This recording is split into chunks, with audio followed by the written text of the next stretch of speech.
సీతామనోరాజ్య ప్రియ సార్వభౌమ శ్రీరామ సీతారామ.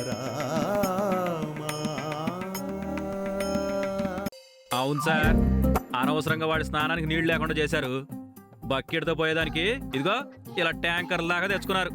అయినా స్నానానికి కావాలంటే పక్కింట్లో బకెట్ నీళ్ళు తెచ్చుకుంటారు. 10 ట్యాంకర్లు ఏం చేసుకుంటాడు? మీ మీద కక్ష కొద్దీ జలకాలాటలలో గలగల పాటలలో అని పాడుకుంటూ స్నానం చేస్తూ ఈత కొడుతూ డాన్స్ చేస్తుంటాడు సార్. లిటిల్ రస్కల్ గడికి బుద్ధి లేదు. అసలే జనాన్ని నీళ్ళు లేక బాధపడుతుంటే వాడి స్నానానికి ట్యాంకర్ నీళ్లు కావాలా? Stupid fellow. సార్, ఆ బాబు స్నానం చేసింది 4 బకెట్లతోటే. మిగతా నీళ్ళన్నీ మీరు చెప్పిన ఆ నీళ్లు లేని జనానికే పంచిపెట్టాడు.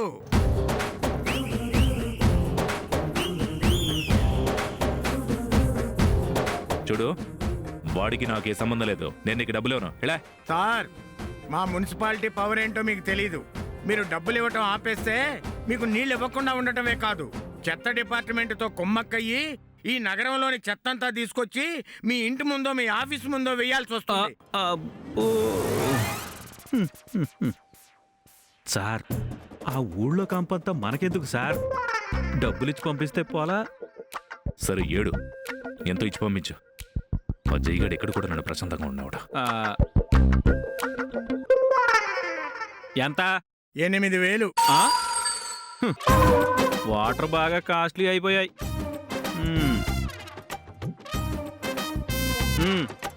ఎలా?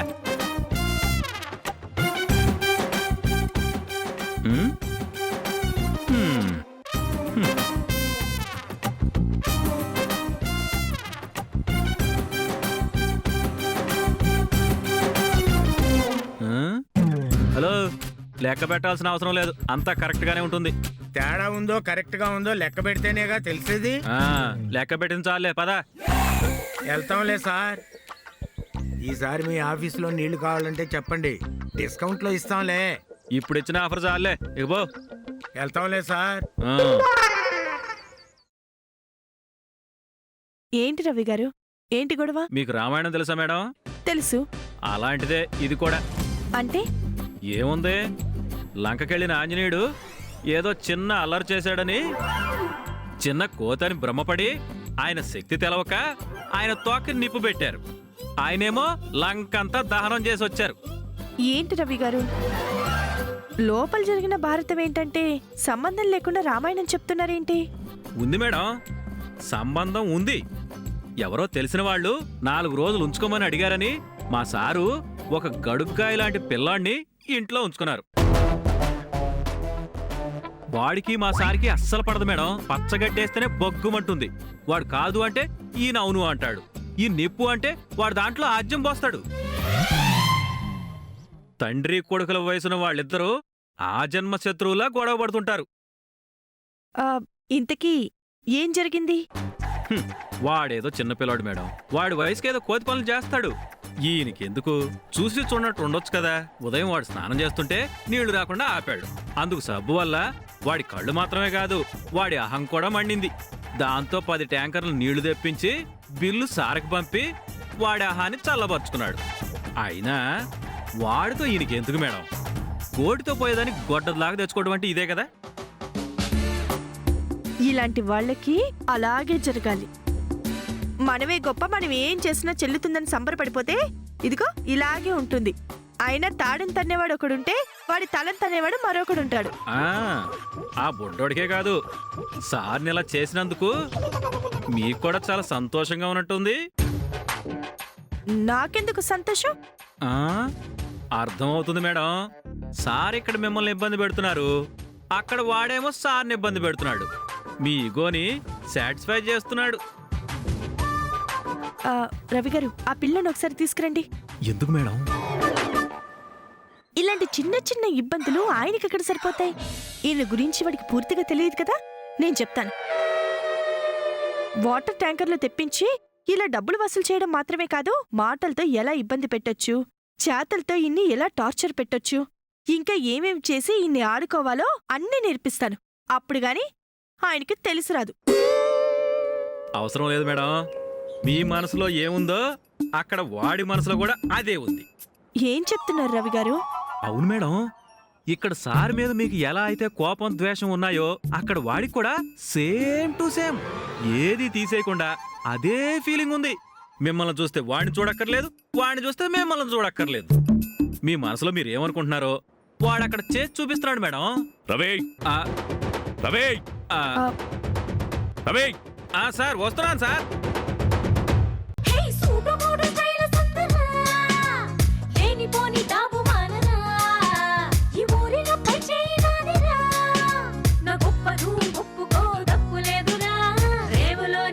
చెట్టులా నీ ఎక్కువేమిటో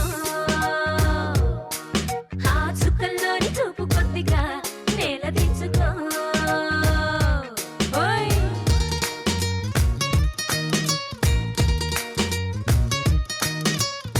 ఏం సార్ పని మానేసి ఏంటి అక్కడ ఊపర్ మీటింగ్? ఒప్పర్ మీటింగ్ కాదు సార్, మీ బాగోత్వం అడిగితే చెప్తున్నాను. ఏం మాట్లాడుతున్నావో అర్థమయ్యేలా చెప్పు. అదే సార్, మన ఇంట్లో ఉన్నాడే చెచ్చర పిడుగు, వాడి గురించి అడిగితే చెప్తున్నాను. మీరేమో నీళ్లు ఆపడం, వాడేమో వాటర్ ట్యాంకర్స్ తెప్పించుకోవడం, అలాంటి కొంటి పనులని మేడం గారికి చెప్తున్నాను సార్. అలాంటి వాడికి చెప్పాల్సిన అవసరం లేదు. భలేవారు సార్, స్క్రిప్ట్ వరకు షూటింగ్ పూర్తయ్యి రిలీజ్ కూడా అయింది. అదే సార్ జరిగిందంతా మేడం గారికి చెప్పేశాను. మేడం గారికి తెగ నచ్చేసి తెగ సంబరపడిపోతున్నారు కూడా. పార్ట్ 2 తీద్దాం, ఆ బొడ్డోడిని ఒకసారి తీసుకొస్తే ఈసారి స్క్రిప్ట్ నేనిస్తానంటున్నారు మేడం. ఇంకోసారి ఇలాంటి పిచ్చి వేషాలు వేస్తే చంపేస్తాను. వెళ్ళా. Sorry sir.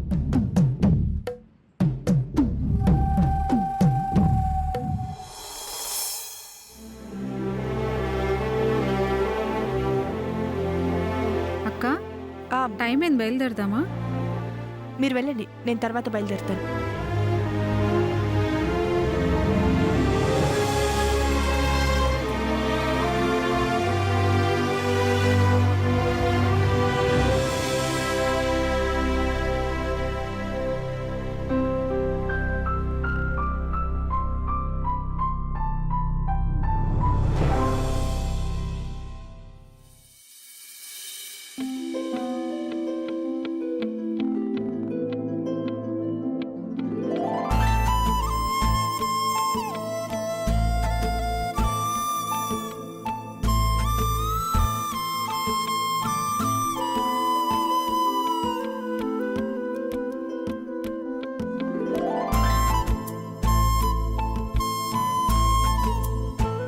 ఏంటన్నయ్య తెగ ఆలోచిస్తూ అటు ఇటు తిరుగుతున్నా? నీకు తెలుసు కదా అను, స్కూల్లో సింగింగ్ కాంపిటీషన్ ఉంది. అది కూడా అమ్మ గురించి మాత్రమే పాడాలి. అందుకే ఏం పాట రాద్దామా అని ఆలోచిస్తున్నాను. అన్నయ్య నాన్నని అమ్మని దగ్గర చేయడానికి ఒప్పుకోవాలంటే ముందు వీడు నాన్నకి దగ్గర అవ్వాలి. దీనికి ఇదే మంచి టైం. నాన్నని సలహా అడగమని చెప్తే అమ్మ గురించి గొప్పగా చెప్తారు. వీడు నాన్నకి దగ్గర అవుతాడు. నువ్వేం ఆలోచిస్తున్నావు? అదేనన్నయ్య, నీ పాట ఎలానని ఆలోచిస్తున్నావు కదా. నీ పాట గొప్పగా ఉండాలంటే ఏం చేయాలని ఆలోచిస్తున్నా. మంచి ఐడియా వచ్చింది. ఏంటది? సాయంత్రం నాన్న ఆఫీస్ నుంచి రాగానే సలహా అడుగు, చెప్తారు. చూడను, ఇంకొకసారి నాన్న అంటే బాగుండదు. ఆయన గురించి నాకు చెప్పొద్దు. అదేంటన్నయ్య, నాన్నని నాన్న అనకుండా ఇంకేమంటాం? ఎప్పటి నుంచో ఫ్రెండ్ అంటున్నావు కదా, అలాగే పిలు. సరేనన్నయ్య, ఫ్రెండే. ఆయనకు అమ్మ మీద పాట కావాలని చెప్తే నీకు సలహా ఇస్తారు. అప్పుడు నువ్వు గొప్ప పాట పాడొచ్చు. ఆ పాటకి స్కూల్లో ఫస్ట్ ప్రైజ్ వస్తుంది. నాకు సలహా ఇవ్వడానికి ఆయనకేం తెలుసు? అలా అంటావేంటన్నయ్య? ఫ్రెండ్ లాగే చూడాలంటున్నావు. అదే కాగా ప్రేమ గురించి ఆయనకి చాలా బాగా తెలుసు. ఆయనకి తెలిసిన ప్రేమ ఒక్కటే, భార్య మీద ప్రేమ, భార్య మీద ప్రేమ, భార్య మీద ప్రేమ. అంతే అంతే అంతే అంతే. ఓహో, నాన్నకి భార్య అంటే ఎంత ప్రేమ ఉందో అన్నయ్యకి అర్థమైందన్నమాట.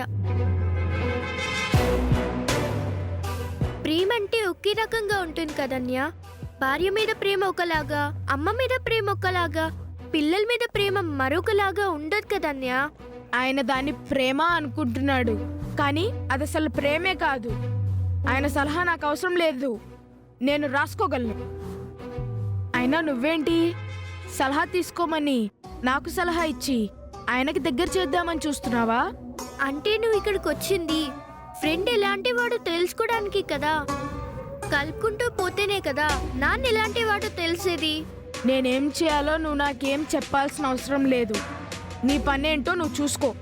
ఏదేమైనా ఫ్రెండ్తో అలా ఉండటం కరెక్ట్ కాదన్నయ్య. నేనేం చేశాను? నువ్వు నాన్నతో సరిగ్గా ఉండటం లేదు. ఏదో విధంగా గొడవ పెట్టుకుందామని చూస్తున్నావు. మరి ఆయన చేసింది మాత్రం ఏమన్నా బాగుందా? నేను స్నానం చేస్తుంటే నీళ్లు రాకుండా చేసి వెళ్ళిపోయారు. ఆయన నాతో ఉండేదాన్ని బట్టే నేను ఆయనతో ఉంటాను. ఆయన ప్రవర్తన బట్టే నా ప్రవర్తన ఉంటుంది. నాతో మాట్లాడేదాన్ని బట్టే నేను కూడా ఆయనతో మాట్లాడతాను. అది కాదన్నయ్య, ఎంతైనా పెద్దవారు కదా. చూడు, నువ్వేం సర్ది చెప్పాల్సిన అవసరం లేదు. నేను పాట రాసుకోవాలి. డిస్టర్బ్ చేయకుండా వెళ్ళు.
మేడం, స్టాఫ్ అంతా వెళ్ళిపోయారు.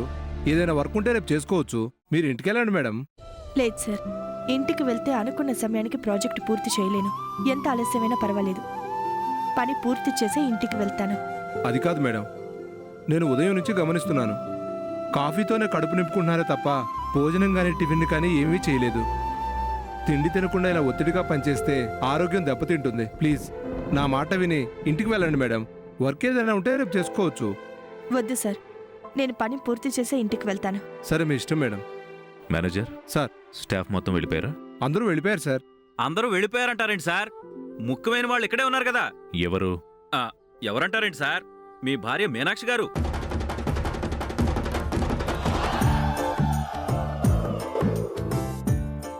ఆవిడ ఎదురుగా పెట్టుకుని అందరూ వెళ్ళిపోయారంటారేంటి?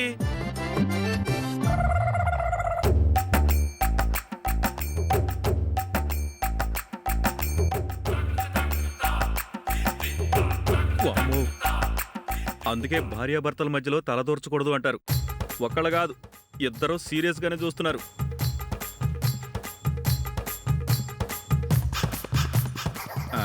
అంటే నా ఉద్దేశం అది కాదు సార్. మేడం గారు, ఆఫీస్ పూర్తయ్యాక కూడా ఇలా ఇబ్బంది పడి ప్రాజెక్ట్ వర్క్ చేసే బదులు బ్యాలెన్స్ వర్క్ రేపు చేసుకోమని మీరైనా చెప్పొచ్చు కదా సార్.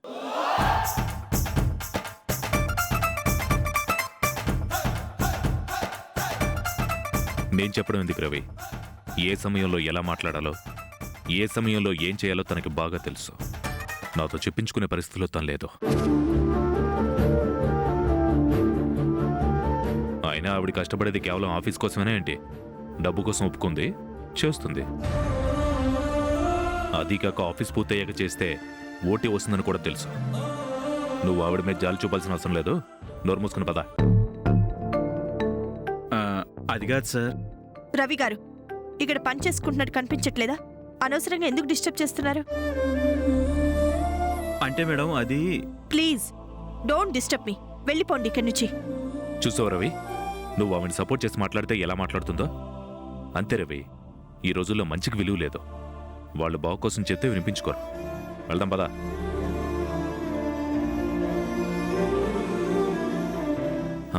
మేనేజర్, ఒక్కరి కోసం ఇన్ని ఫ్యాన్లు లైట్లు వేయాల్సిన అవసరం లేదు. అసలే కరెంట్ ఛార్జీలు పెరిగిపోతున్నాయి. అన్ని బంద్ చేసిరా.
ఏంట్రవి వాడు ఏదో ఆత్రేయ వేటూరి శ్రీశ్రీలా బిల్డప్ ఇస్తున్నాడు. మనకెందుకు సార్, దారిలో వెళ్తూ బురదలో రాయేస్తే చింది మన మీదే పడుతుంది. పదండి సార్. ఆగండి.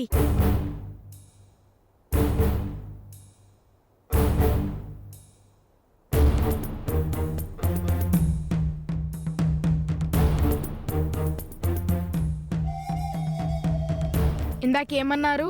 ఆ, నేనేమన్నాను? నా మీద ఏదో కామెంట్ చేశారు కదా, ఏదో బురదొచ్చింది మీద పడటం. అబ్బెబే, నీకు అలా అనిపించిందా? నేనెందుకు అలా అంటాను? ఆ పెన్ను పట్టుకుని నువ్వు అలా ఆలోచిస్తూ రాస్తుంటే ఒక వివేకానందుడు, ఒక గౌతమ్ బుద్ధుడు లాగా కనిపిస్తున్నావు అని చెప్పాను. నిన్ను పొగిడాను. ఎందుకంత భయపడుతున్నావు?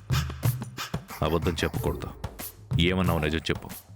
మీరు ఊరుకోండి సార్, వీడి దగ్గర నన్ను ఇరికించేలా ఉన్నారు. అక్కడ ఇరుక్కుంటే బయటపడటం చాలా కష్టం. ఏంటి ఏదో సీక్రెట్ చెప్తున్నారు? సీక్రెట్ కాదు జై, ఆఫీస్ వర్క్ గురించి మాట్లాడుకుంటున్నాం. ఇంతకీ నువ్వేం రాస్తున్నావు? పాట రాస్తున్నాను. పాట? ఏం పాట? అమ్మ గురించి పాట ఫ్రెండ్. రేపు స్కూల్లో కాంపిటీషన్ ఉంది, అమ్మ గురించి పాట పాడాలి. జే అదే రాస్తున్నాడు. రాసావా మరి? రాశాను. జై, నువ్వు రాసిన పాట ఫ్రెండ్కి వినిపించు, ఆయన అభిప్రాయం తెలుసుకో. ఒకవేళ ఏదైనా తప్పున్నా చెప్తారు. అక్కర్లేదు, నేను రాస్తే తప్పులు రాయను, కరెక్ట్ గానే రాస్తాను. మరీ అంత ఓవర్ కాన్ఫిడెన్స్ పనికిరాదు. ఆత్మవిశ్వాసం ఉండాలి కానీ అతి విశ్వాసం ఉండకూడదు. వినిపించు. స్కూల్ కాంపిటీషన్ అంటున్నావు కదా, తప్పులేమన్నట్టు చెప్తాను. వినిపించు జై, అభిప్రాయం చెప్తే తప్పేముంది? చదువు. చదవడం కాదు, పాడాలి.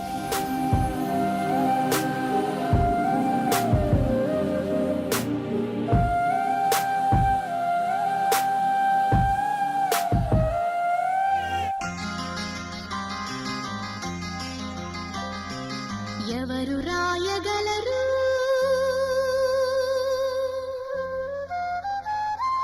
అమ్మాను మాట కన్న కమ్మని కావ్యం? ఎవరు పాడగలరు